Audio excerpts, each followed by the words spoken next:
Well,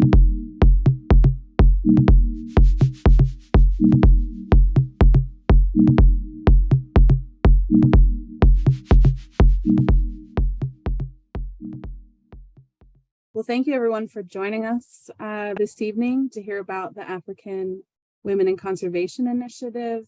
This is a program of African people and wildlife based in Tanzania.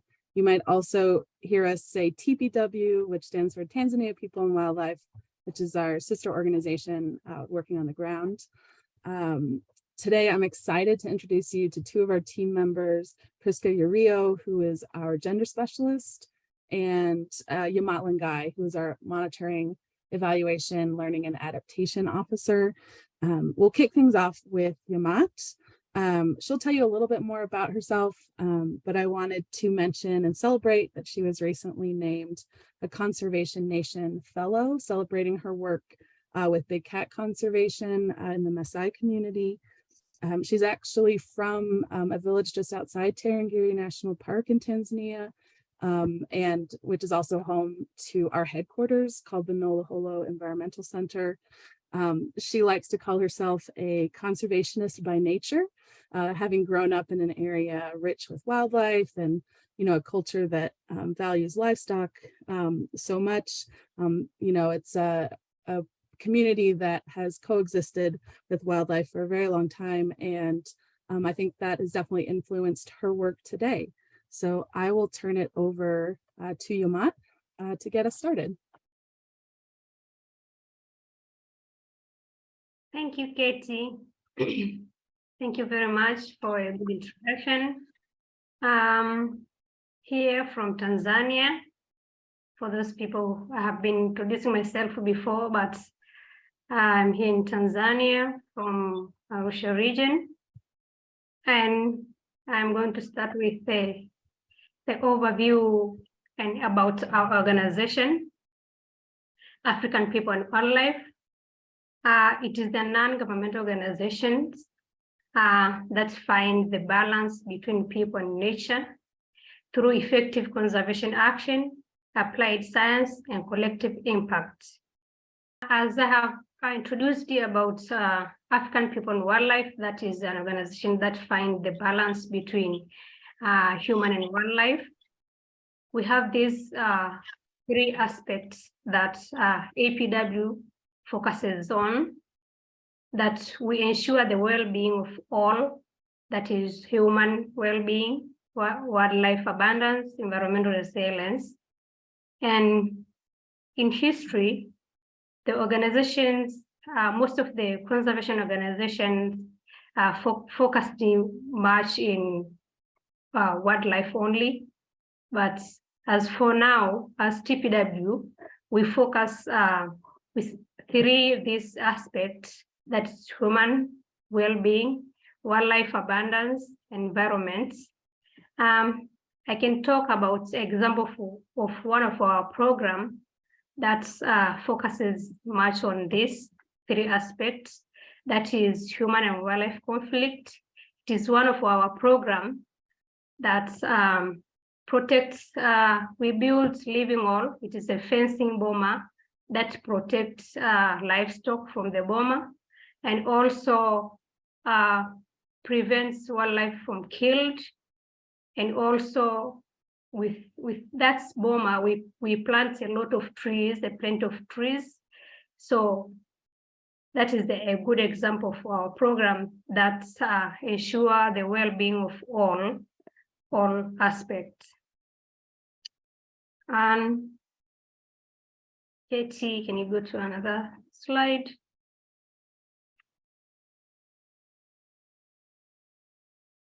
As I mentioned, that APW is an organization that works in Africa, and it is much focused working in Tanzania right now. So here we work in North Tanzania. In North Tanzania, it's about 92% of the area is available wildlife, and wildlife and people are interacting in these areas. And here it's named as the numbers. we can start. The number one is where we started our work. Here is Tarangire National Park. So we are working around these, the villages around this Tarangire National Park and Manyara National Park. Then we moved it to number two, that is Ngorongoro National Park, and followed by the third, the Greater Lake Natron. The fourth is West Kilimanjaro. And then Greater Mkomazi and Greater Mikumi. So these are the areas where TPW are working. We have our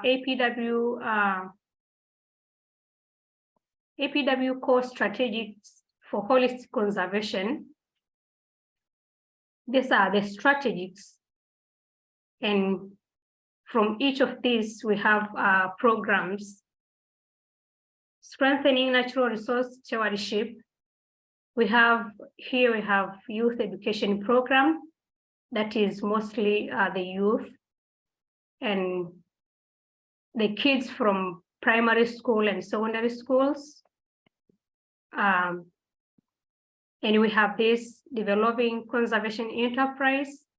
This is the enterprise, we empower women through our program of women beekeeping program that are mostly women. And also we have conserving wildlife and promoting coexistence. We have our warriors of wildlife, and also we build the living wall, as I mentioned before. That's living wall is a fencing bomber that protects wildlife at night, protect the livestock at night. So the program here is called Human and Wildlife Conflict. And also we restore and connect landscape, restoring and connecting landscape. Here we have a program of rangeland program that's help to use the local knowledge from the communities to manage rangeland. And we know that rangeland is the place where livestock used for the pasture and also wildlife. And also we have our partners that we work with, partners, and also we work with the governments. Go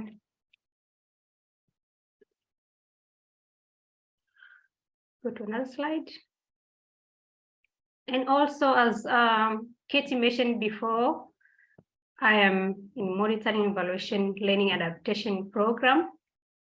You can see me here with my team.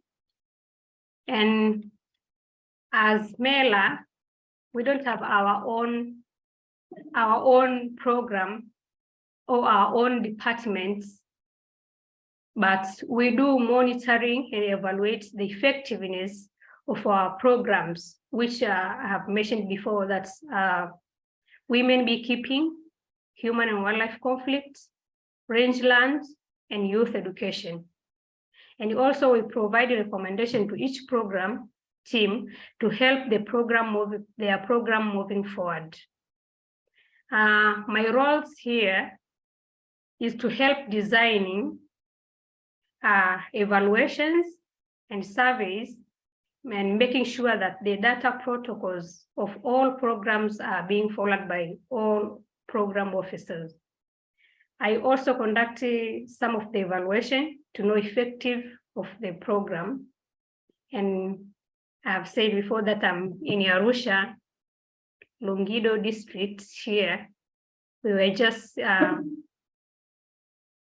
was conducting the refresher training for the enumerators who are going to evaluate, who are going to conduct the surveys, the well-being surveys for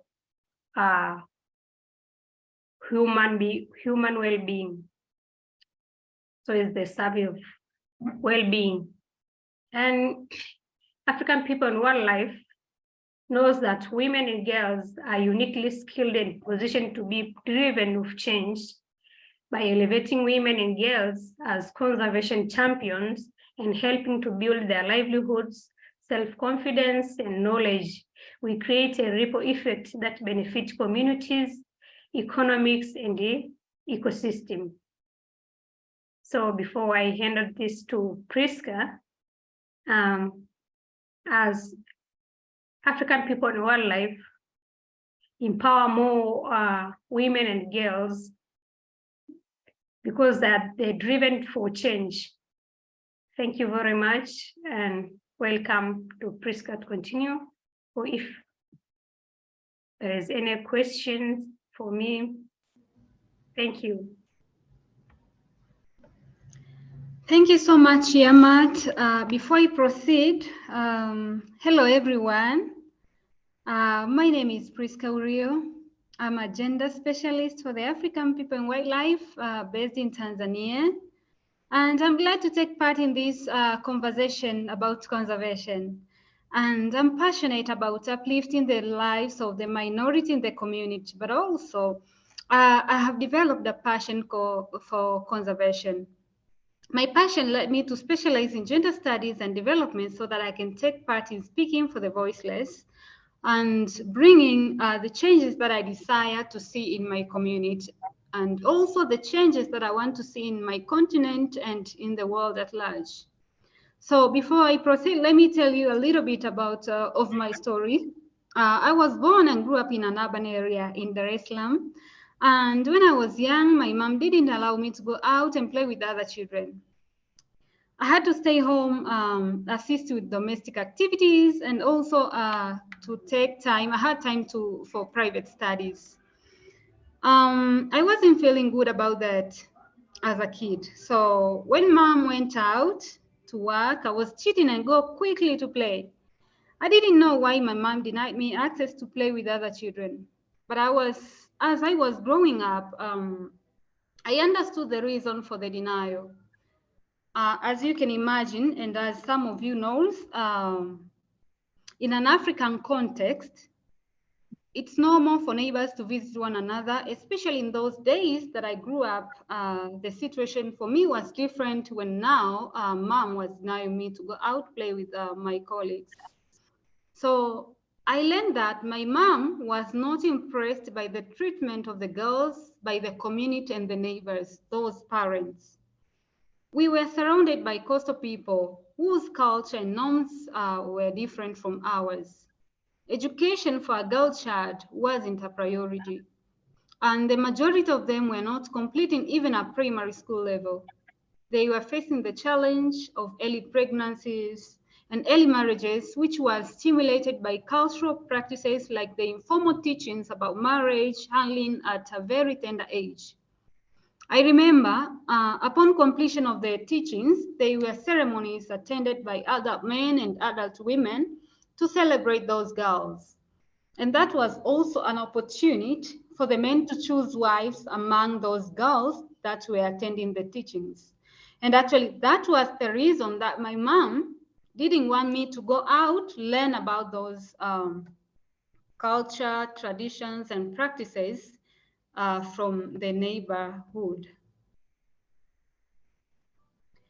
So at school, I also learned about the challenges that girls and women face in rural areas.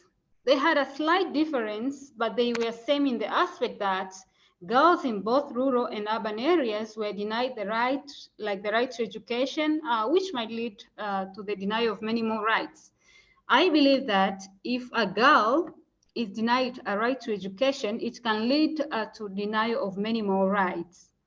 So I told myself, I won't sideline these people. I won't sideline these girls.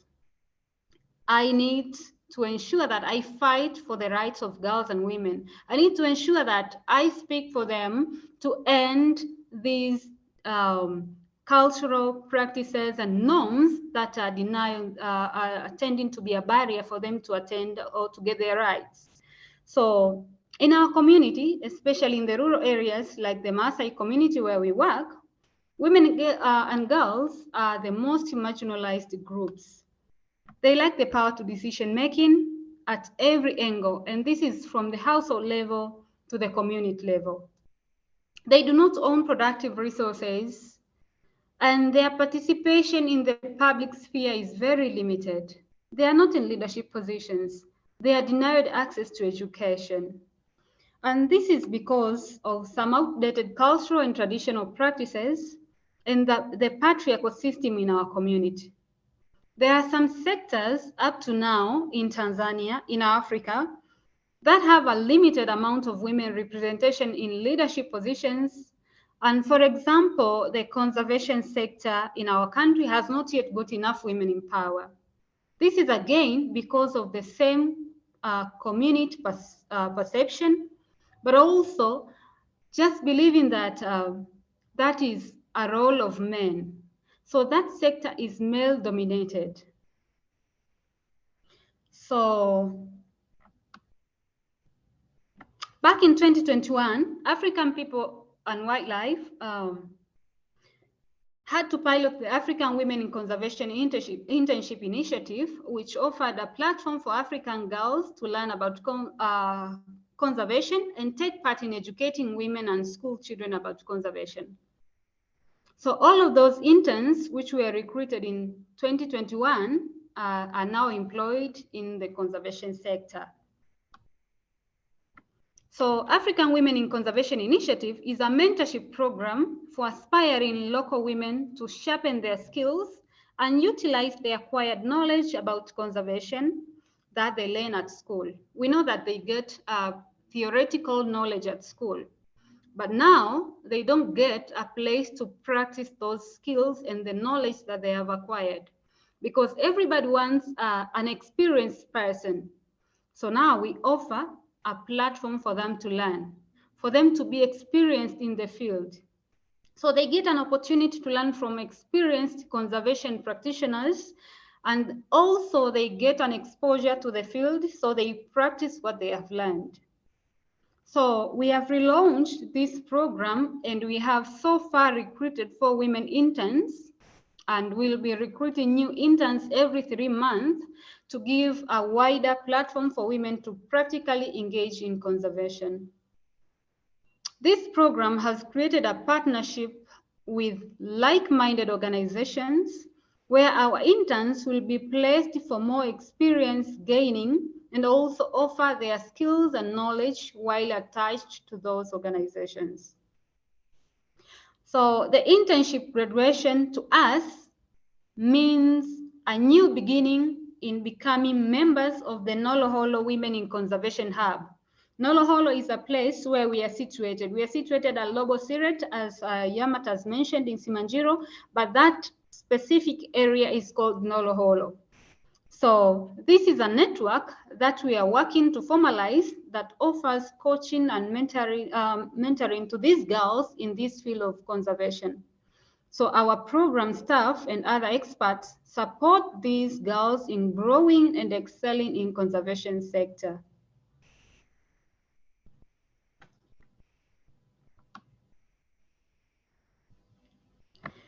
Another important area in our work is challenging gender inequality and finding equality in opportunities, roles, responsibilities, and rights between boys and girls.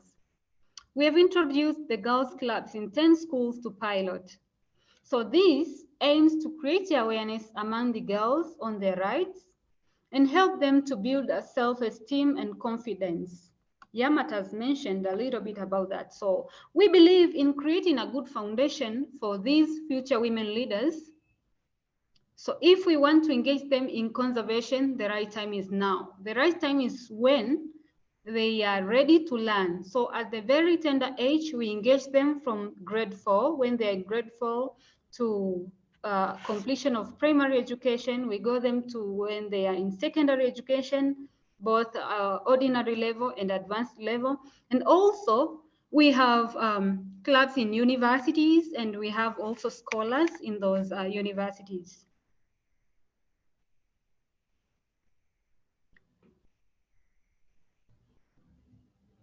So far, we conducted a baseline survey for the formation of the girls' clubs, and one among many things observed from this survey is the denial of the right to education to girls because of the cultural practices, for example, the dowry payment. In the Maasai community, male parents prioritize dowry because it is paid in terms of cattle, and for them, cattle are their pride. So they dare not to send their girls to school or force them to intentionally fail the exams so that they won't continue with school, hence they get married at a very young age. So out of this baseline survey that we conducted, we have started to analyze data, and from the observation from the field, so far we are developing a curriculum that will be a guideline for teaching at schools in girls' clubs. And after the development of curriculum, then we are also going to train the youth environmental mentors who have been teaching in schools, especially the wildlife clubs that Yamat has mentioned, but also they'll be teaching at the girls' clubs.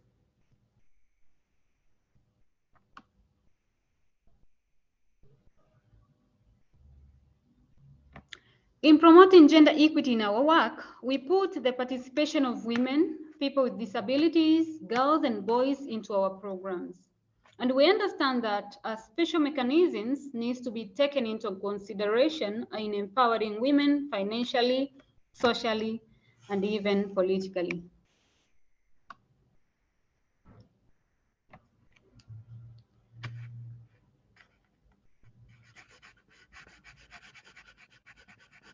In line with that, at African People and Wildlife, we also have a friendly environmental women beekeeping project, which is part of the Women's Enterprise Program.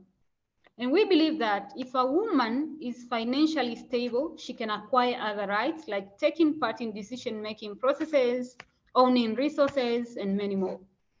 African People and Wildlife has organized women groups and facilitated them to start up the beekeeping project by giving them training on beekeeping, offering them startup funding, which is given in kind, and creating a market linkage that they sell their bee products. So they produce honey, but also they add value to other bee products and produce candles, lotion, lip balms, and all these are made by local women. So the women return all this by simply engaging in conservation, by protecting biodiversity and planting trees in public areas like the markets, at schools, at the hospitals, and other areas that they find that there is a need. So we have more than 100 women groups involving themselves in beekeeping with a total number of more than 1,000 members. And we have examples of women that have managed to send their children to school, especially their girls, as a result of engaging in beekeeping projects. I can just mention a few like Nasinyari Damas of Lobosiret village, who pays her children's health insurance. So she has managed out of this project to pay for the health insurance for the kids, but also Mama Name of Lobosoit village. These villages are both in Simanjiro district, has managed to send her daughter to advanced level secondary school, and they testified this as results of their engagement in this project. So when women are engaged in productive activities, they gain the confidence, they gain power, and they can be able to decide on different uses of household resources because they are also participating in producing. They no longer stay at home and wait for the men to produce. And of course, when a woman's work is not valued by the community, they end up being mistreated. We have examples of some of the women group members that have got influence in the community as a result of engaging in the beekeeping project. They have become financially empowered and achieved some other opportunities like engagement in leadership in the community. So here I can cite an example of a special seat ward councillor of Lobosiret village. Her name is Namnyak Edward, who is a member of Mkombozi group, one among those groups that we have mentioned that African People and Wildlife organized, and they are working together. So her mom we call her Mama Helena, joined the women beekeeping groups, and Namnyaki was inspired by her mother's participation in groups as her income increased and she started meeting the household demands and needs. So after seeing that, she joined Mkombozi group and gained confidence in the ability to dare stand the party competition for the special seat ward councillor position, and she won. So they also learn about entrepreneurship and leadership skills. This is an ongoing work, and we believe we will reach as many women as possible and create a change we want to see in this world. So these women meet and work in their program building, the building that you see there. So this is a women enterprise center, which is situated at Logosiret village in Simanjiro district. In this building, they process and pack honey after harvesting. They also engage themselves in different related activities, as I've mentioned earlier, like they make candles, skincare oil, lip balms, and all these, the bee products that I've mentioned. So they add value, and all these products are made out of the bee products. So these women groups have a plan of extending their business by learning additional skills like making food bee wax wraps. So this aims at minimizing the effect of plastics in the food we eat. This building also serves as a market outlet for women's products and a good platform for them to gather in their lending and saving groups for networking, for learning different other skills, like making the bead bracelets, the chains, and also they sell those products that they make and they increase the household income.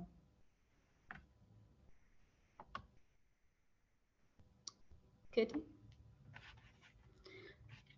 So in 2023, the African Women in Conservation Initiative is expanding collaborations with different other organizations in providing a wide range of learning for girls. As you can see in this picture, those are young women who are passionate to learn about conservation, and they visited our center at Noloholo to practically learn about conservation. And we have more, we have been extending our collaboration with many more organizations.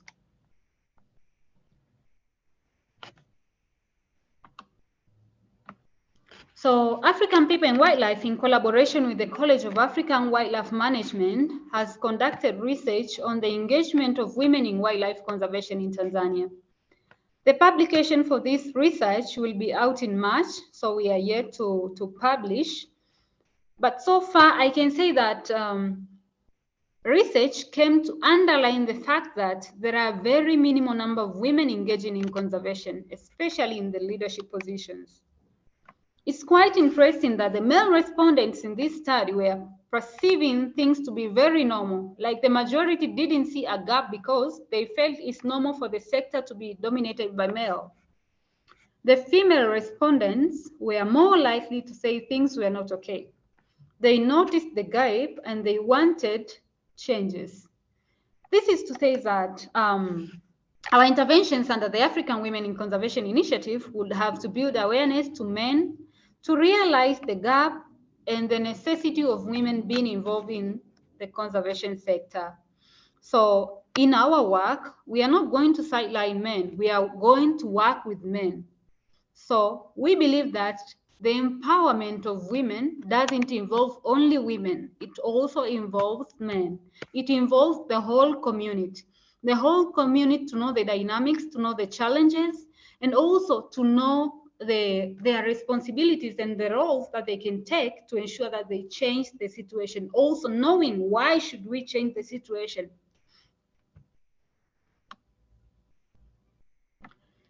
The study has shown that women give greater priority to the protection and improving the capacity of nature, maintaining the farming lands and caring for nature and the environment's future.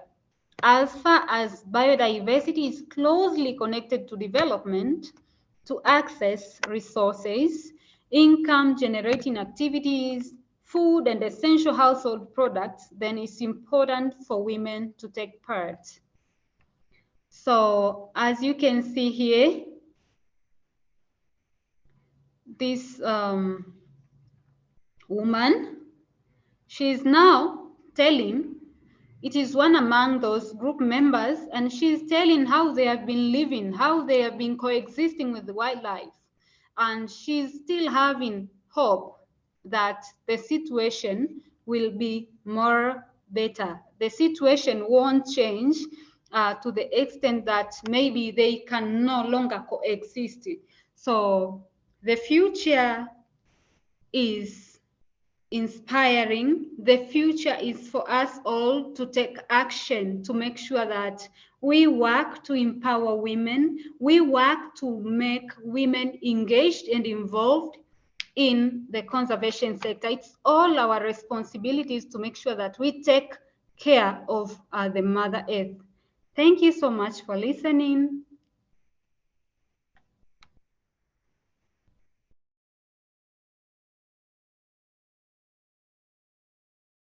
Thanks, everybody. I was just wondering, has anybody got any specific questions? There haven't been any or many questions in the chat. I'm just going through. I see there's one comment or question from Cheryl, and I think maybe we can ask Cheryl to, if she wants to make a comment or question verbally. And then I see Andrew Mariti's got his hand up. So we'll go to Andrew after that. Maybe Cheryl, if you wouldn't mind just going through your question and addressing it to the ladies, please. Hi, yes, I was just so impressed. Prisca, you guys are doing such work. Katie, I can't believe that a group of ladies are doing such amazing work. You are fulfilling a lot of the SDGs that have been set out to be reached for 2030. And for instance, the main one is gender equality. You are giving women a voice. Thank you. Through training and education, the women can make a difference out there because they are financially stable now. They are financially empowered through your programs. Thank you. And you are touching on childhood development as well. So moms are going in and they're doing the beekeeping, children are involved, and most of all, you're inspiring women to get involved in conservation. Thank you for that too. All what I can say is, wow, you're blowing me away tonight with your program.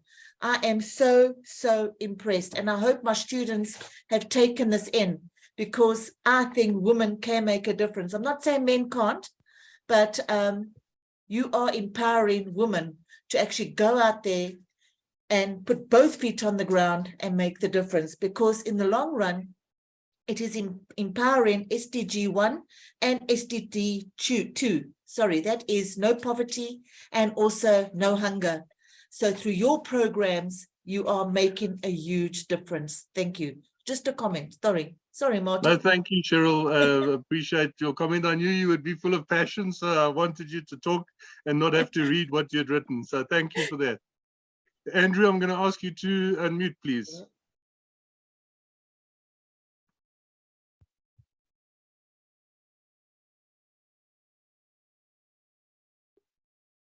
Can you hear me? Yeah, we can hear you now. Thanks, Andrew. Okay. Thank you very much for this presentation. Quite mind-boggling. The same thing, if I may say, happened in Vietnam. They had a problem in establishing empowering of women. And there, maybe it's different from Tanzania. They had a problem with males who thought women were encroaching in their territory. But they, all in all, they, were able to sort it out.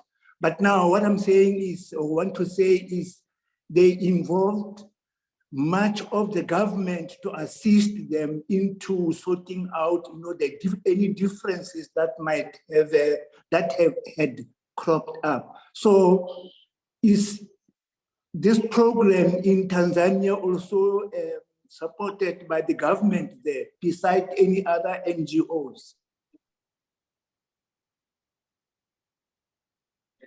Thank you, Andrew. Have you got a Thanks. specific question for either Yamat or Prisca, or it was just that comment? Anyone who can just, give an impression on that. Okay, great. I'll let the ladies fight out who wants to answer. Thank you so much, Andrew. Yes, we have got the government involvement in all our programs. Okay. From the village level to the district level, the regional level, and the ministry level. So even we plan together, we share with them our plans, and sometimes they also put their plans with us. So we implement together, and we share the results as well. So that the males don't have a problem with you encroaching in their turf, if I may say. Thank you, Andrew. Actually, it wasn't easy, but it's just education, which is supposed to be given. At first, yes, it's not easy, but we worked with them closely because we believe that we are partners in development. So sometimes we use even the male facilitators where we think that male participants or the community members won't understand us. So we have been working closely with men, staff, but also the champions from the villages to make sure that they reach the community easily. Yes, if I may add as well, I think we males also need to understand that the world is changing. It's not only that old world where it was a male dominated, So we need to change our minds as well. Thank you for that. Thank you, Andrew. Yamat, I'm not sure if you want to add anything. No, Prisca talked a lot and talked about everything. Okay, Maybe perfect. I can just give an example that here in Longido, we were just today with the government district here in Longido, making sure that all enumerators went to different respective villages to conduct the well-being survey.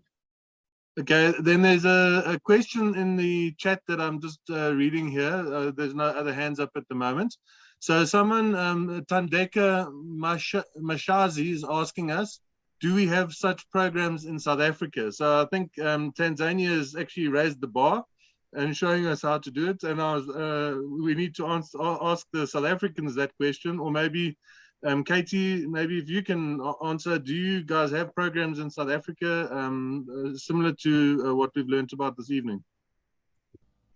We do not operate this program outside of Tanzania right now. Most of our programs are still in country, although we're always open to talking to people who want to pursue similar goals.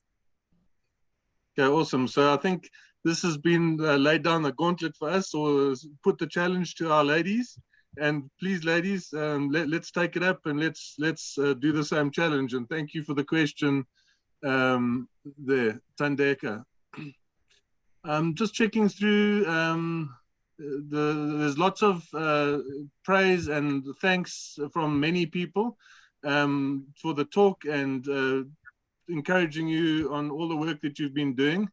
I see Roderick, you said I'm failing to raise my hand. So Roderick, if you've got a comment, I'll unmute you if you're wanting to talk. Let me quickly just get to you there. Roderick, ask you to unmute. And Roderick, if you want to turn on your camera again, it's always nice to see the face again. And if you've got a question, you're unmuted. Yeah, thank you so much. Hope you can hear me. Okay, perfectly. To the presenters, I want to understand the project, that conservation project that you are doing with the women's group. Is it the area of where you are operating? Are you operating near a protected area, or is just a village where you identify a place and then you set up the conservation project? Then my other issue is within other groups, maybe of women that are not participating, especially maybe in the Bee initiative, because I hear you talk about empowerment and that livelihoods are improving from the project. How are other women groups? Maybe how is do you select individuals for them to participate in the projects? And obviously there will be those that are not participating, because you also speak of that challenge of women still not few women in decision making, and that's what you are also trying to raise in the project. How about those women that are not maybe participating in the project? How do they perceive your projects and what you are intending to do? Thank you. So Yamat, I think we'll give you a chance to try and answer that one, if you're comfortable. Yeah, I can just answer a part of how we get the women's group. So we don't intentionally select by ourselves, but we give the village. They usually write some letters, or they select, women's group are selected through the village governments. So the village writes a letter to African People and Wildlife to ask for the program. So after they ask for the program, the women who are willing to participate in that program, they can select and form into different groups, and then we given a letter that is women's group that need empowerment, or that needs the women beekeeping program. Thank you. Thanks, yeah. Thanks, Yamat. Prisca, have you got anything to add on the questions Roderick posed? Yes, I'll respond on the question about the areas that we work, whether in the villages or conserved areas or protected areas. There are the programs that we work with the Tanzania National Parks Authority in protected areas. But for these, specifically what we presented tonight at this time, those are the programs and projects within the villages. As we have said, we live where we are, we share the boundary with Tarangire National Park. So it's like a buffer zone where we are and where people are. The areas close to the to Tarangire National Park, and also close to other national parks, for instance, there in Monduli. So those programs, for example, the beekeeping project, it is in the villages, but also now there are the forests that they hang their beehives. Also, I can add that I can add what Prisca has talked about, that we work in North Tanzania, that the place where the people and wildlife interact, as APW is an conservation organization that focuses on wildlife and people to find the balance. So in those areas where the people and wildlife interact, so, and the places where the wildlife and people interact are the places where around the places of national parks and protected areas. Okay, then I've got Mawewa had tried to unmute earlier. We had no success, so I'm going to read her question. If Prisca and Yamat and Katie can just listen out and then try and give us an answer. What Mawewa was saying is, I would like to commend the ladies and APW for the work they are doing. I am a community conservation officer under Frankfurt Zoological Society in northern Luangwa, Zambia. We equally look at human-wildlife coexistence, livelihood, and governance under community-based natural resource management. A challenge that's predominant is women taking a laissez-faire attitude in taking part in leadership roles. This is due to social and cultural factors. Have you managed overcoming this? Shifting the paradigm is not as easy. Thanks, Mwewa, for that.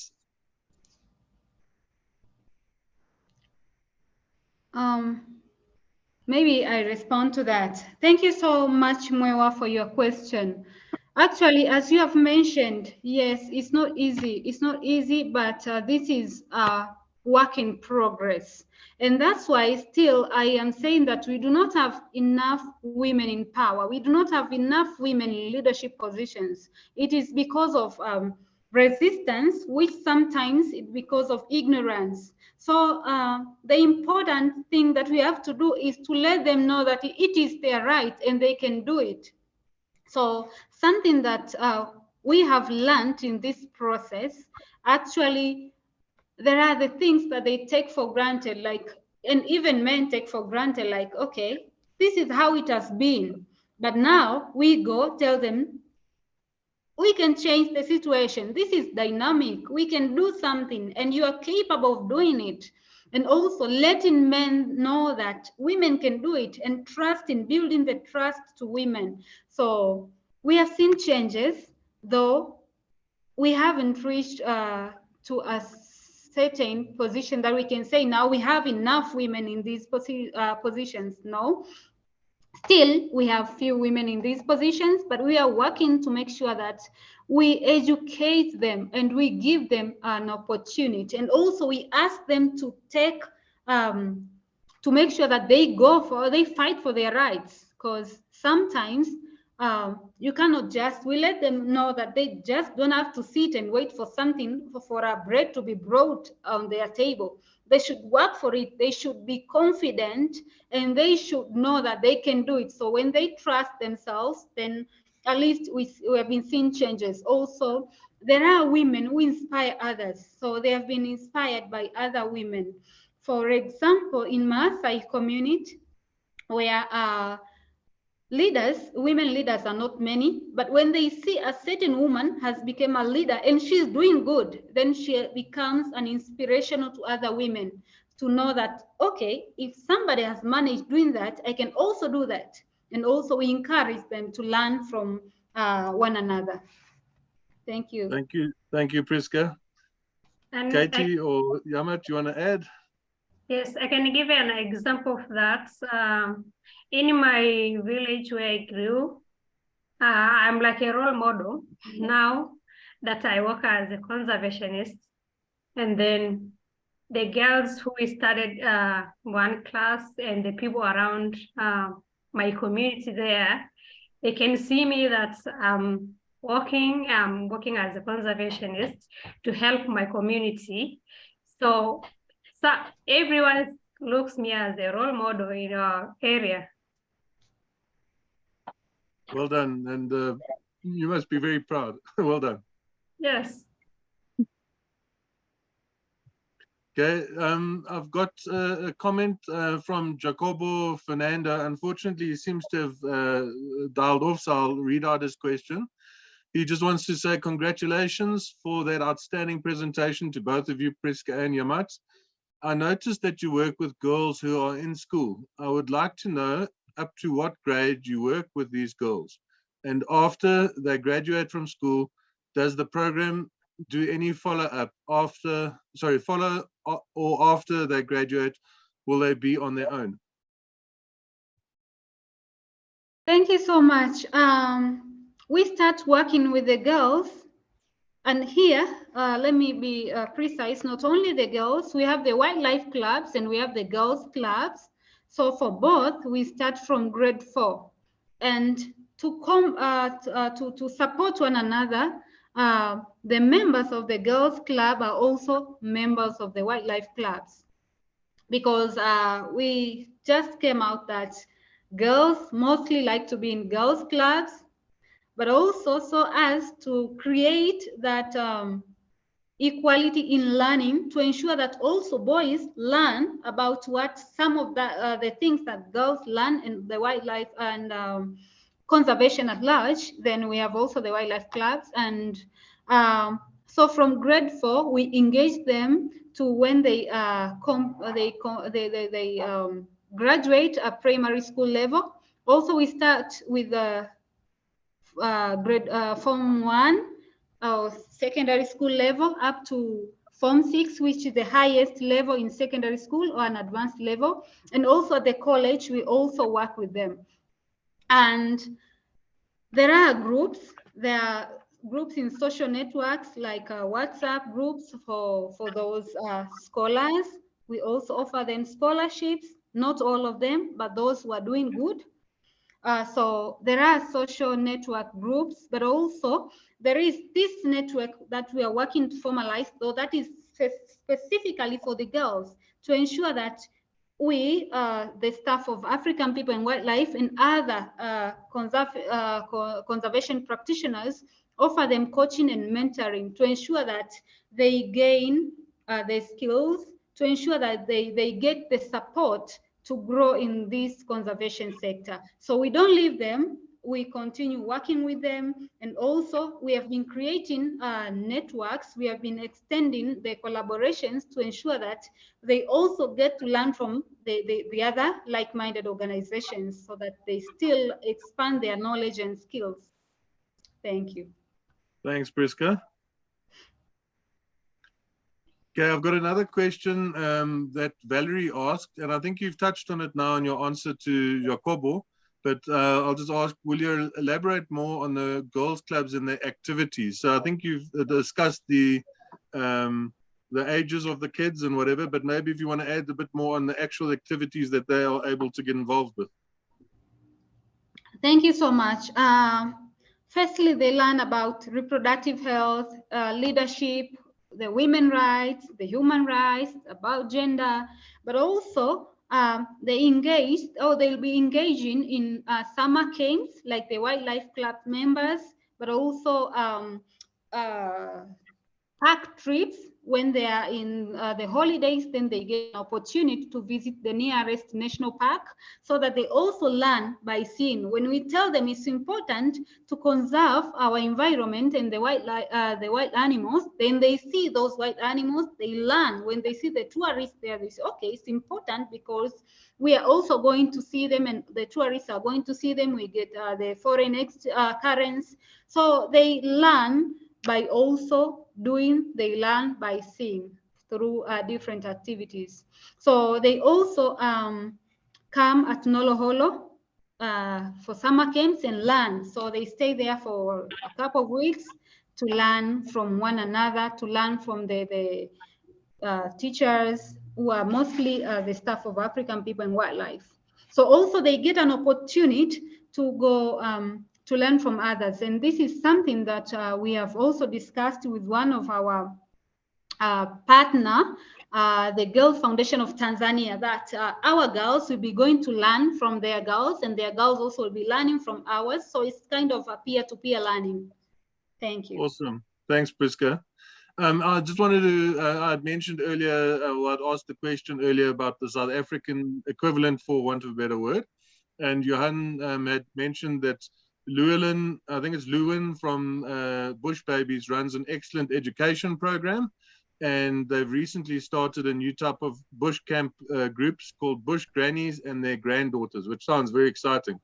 So I think possibly you guys need to get those details of Llewellyn from Johan, so that you guys can inspire each other and lift it up. And then the other thing that Valeria had mentioned was that the Black Mambas APU, which is the anti-poaching unit from South Africa, they work as rangers, but some of them also learn extra skills like beekeeping as well. So that's also inspiring. And again, the more that we can learn from each other and network about these things, the better, I think. So Andrew, I think you got another question. I'm going to ask you to unmute. You're taking over from Marty. Thank you. Yes, just to Prisca, I don't want to take anything away from you guys. You're doing a wonderful, wonderful work. Just a concern for myself, maybe you might have addressed it in your presentation. Do you have job opportunities for these groups when they graduate, when they reach a stage where they are able to work on themselves or whatever? Thanks, Andrew. Thanks. Prisca, So you got the question? Okay, go Yamat. That's cool. Go. do you mean that we offer them opportunity like jobs? Yeah. Yes, we have one or maybe two of our, they were scholars and they were in the club of youth education. Two of them now are currently working in our organization. We have Karakai and Ramadhani.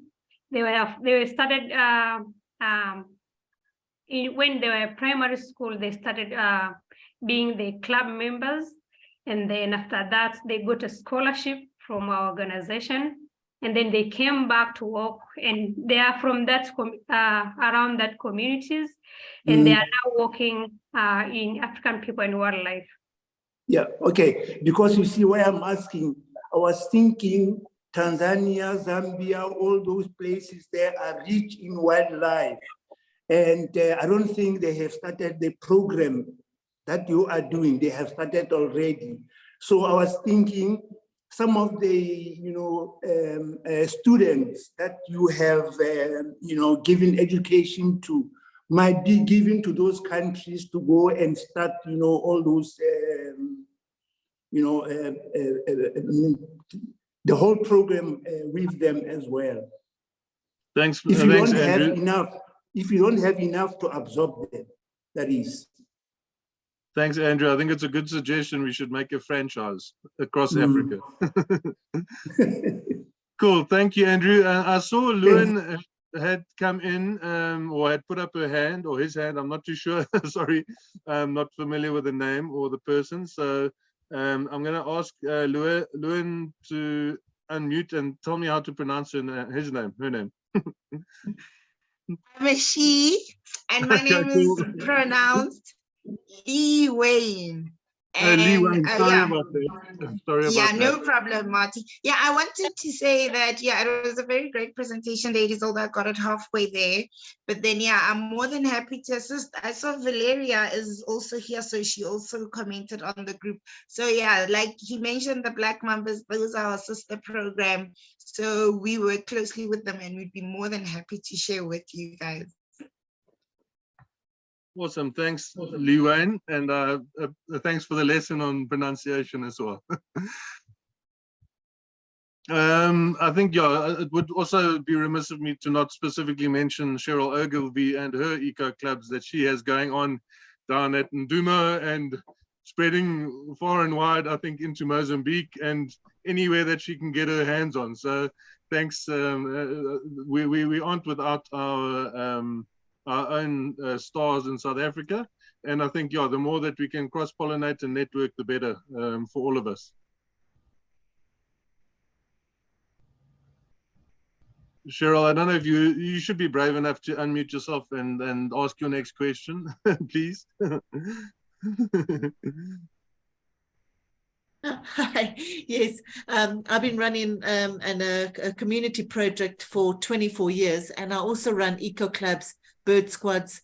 I work with the youth, I work with guys and girls, and we also try to change their attitudes towards how they deal with environmental issues. So yes, I just put a comment on now. I would love to come and visit you, and I would love to sit and share what we are doing and what you are doing, and let's network. I think networking is crucial, but I also put on a comment about ESA. Now, Marty, you should know ESA, hey? That's the Environmental Education Association of Southern Africa. And I think it's time you shared what you guys are doing with the rest of the world, because it's an international organization, and I think it's time that you get your name out there. I was in the dark until tonight, and I'm so excited. I can't wait to network with you guys. I just need an email, but I'll get it from Mariette. And let's do this. Awesome. Thank you, Cheryl. You did that much better than me. Sorry, Katie, carry on. Just saying thank you to Cheryl, and we look forward to talking to you, and thank you for the suggestion. I will indeed Google the organization this evening. Yeah, it's time to share what you're doing, and you don't have to do a scientific paper. You can even do a workshop. You can do so many different things. So just show people what you're doing, and you'll be amazed of who can assist you further. And yeah, he's amazing. Become a member.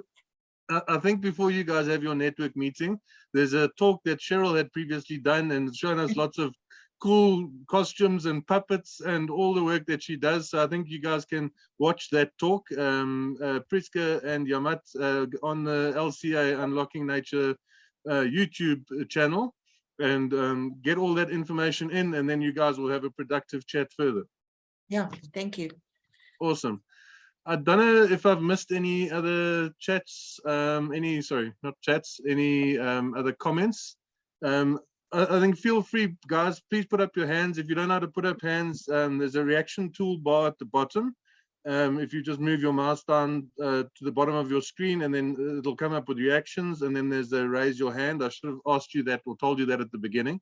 But yeah, any other further questions that that anyone wants to talk? There's Andy. I thought it would be unusual for you to not have something to say, Andy.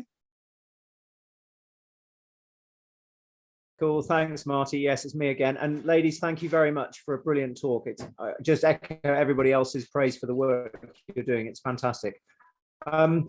Just having a quick think about getting women more involved and giving them more prominence in their communities. It seems to be that control or access to resource is one of those things. Have you considered with your strategic partnerships how you might make finance available to support other business initiatives, not just, in addition to the wonderful beekeeping stuff?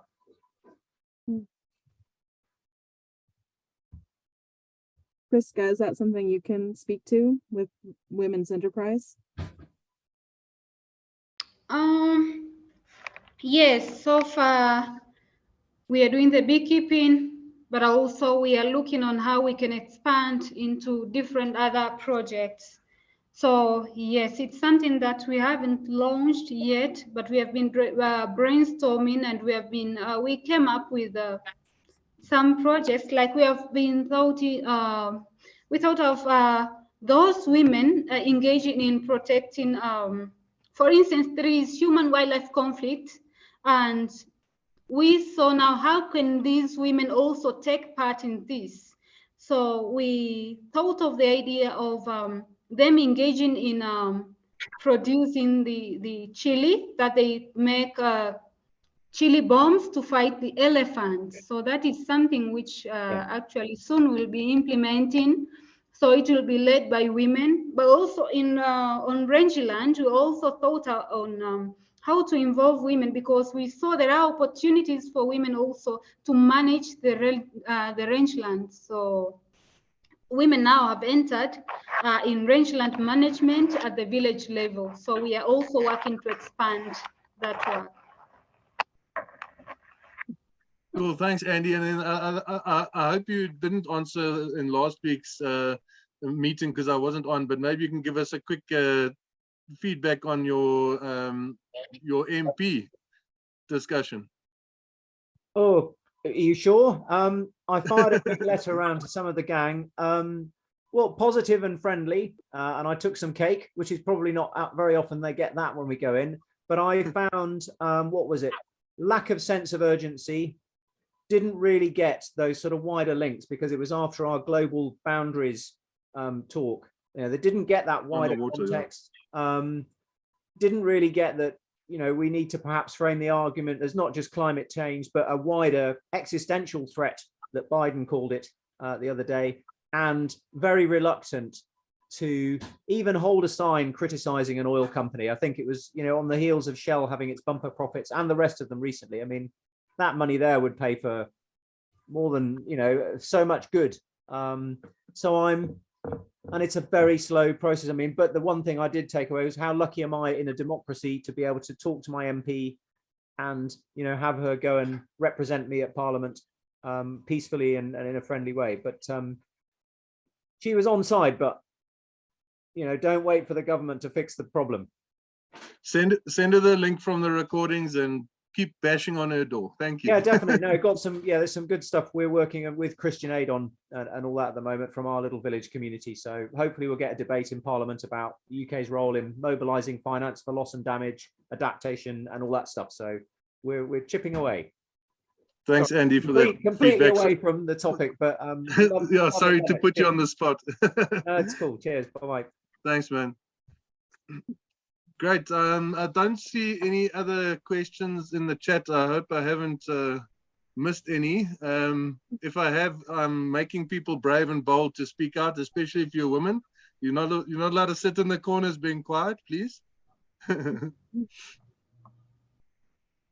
But if we aren't, I just wanted to say thanks again to the whole team, to Yamat and to Prisca and to Katie, and it has been inspiring and really well done, guys. Thank you very much. Thank you. Thank you. Thank you for having us. I also wanted to say thank you to a bunch of our friends and partners that showed up today. I see Allison Nichols is here. She's on our International Advisory Council and is also an incredible wildlife artist. I saw that Nana Chatfield was here. She's the co-founder of the Girls Foundation of Tanzania. So just a really wonderful crowd. Thank you so much. There's Alison. Alison, do you want to need to unmute you? Do you want to just say hi to the team, give them some more encouragement?